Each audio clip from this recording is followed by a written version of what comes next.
Na baada ya sintofahamu ya muda mrefu juu ya dabi ya Kariakoo ambayo inawakutanisha watani wa jadi kati ya Simba Sports Club na Young African, baada ya mitanganyiko na kutokuelewana kuhusiana matumizi ya uwanja gani ambao utatumika kuchezea dabi hiyo, endapo Simba Sports Club wanasema William Benjamin Mkapa, lakini Young African kama wenyeji wa mchezo huo ambao wameupeleka mchezo huo kule visiwani Zanzibar kwenye dimba la New Amani Complex. Sasa baada ya mivutano hiyo, TFF wamekuja na majibu kuhusiana na maswali yote kuhusiana na masuala ya uwanja na kuhusiana na dabi kuchezwa. Je, ni majibu gani waliokuja nao TFF? Tunayo hapa Tubone Media. Kabla tujaendelea, nikukumbushe tu wewe, kama ni mara yako ya kwanza unatuangalia na ni mgeni, hakikisha umesubscribe na kubonyeza alama ya kengele. Kama wewe ni mpenda michezo, basi hapa ndipo mahali pa michezo. So hakikisha umesubscribe ili uwe wa kwanza kupata update kali kutoka kwetu.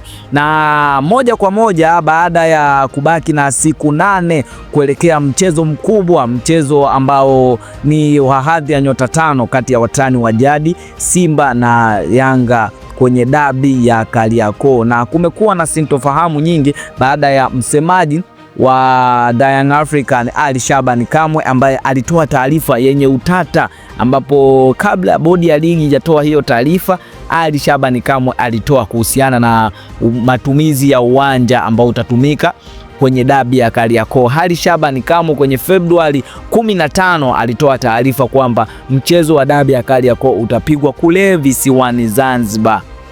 Na Februari 16 bodi ya ligi ndipo ikaja kutangaza kwamba mchezo utafanyika visiwani Zanzibar. Sasa Simba wakaja juu na kuhoji kwa nini msemaji wa Young African anawahi kutoa taarifa kabla ya bodi ya ligi.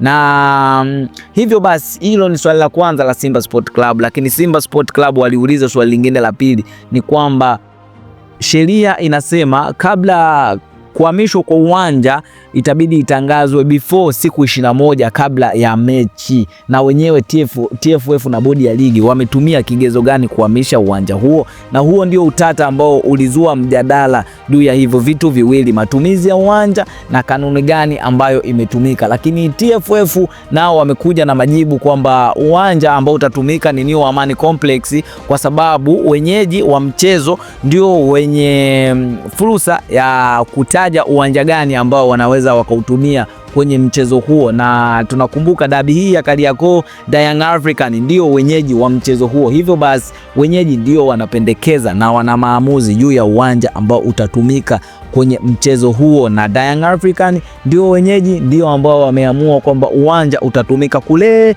visiwani Zanzibar kwenye dimba la New Amani Complex. Sasa TFF wamekubaliana na Young African na wamesema dabi itapigwa kule visiwani Zanzibar, lakini Simba Sports Club mpaka saa hizi kupitia msemaji wake Ahmed Ally amezungumza kwamba madhaifu ya TFF na bodi ya ligi ni makubwa, hivyo basi inaweza ikapelekea Simba Sports Club wasicheze hiyo mechi, kutokana na wameandika barua Simba Sports Club kwenda kwenye bodi ya ligi kuhusiana na maswali yao mawili. Je, kwa nini msemaji wa klabu alitoa taarifa kabla ya bodi?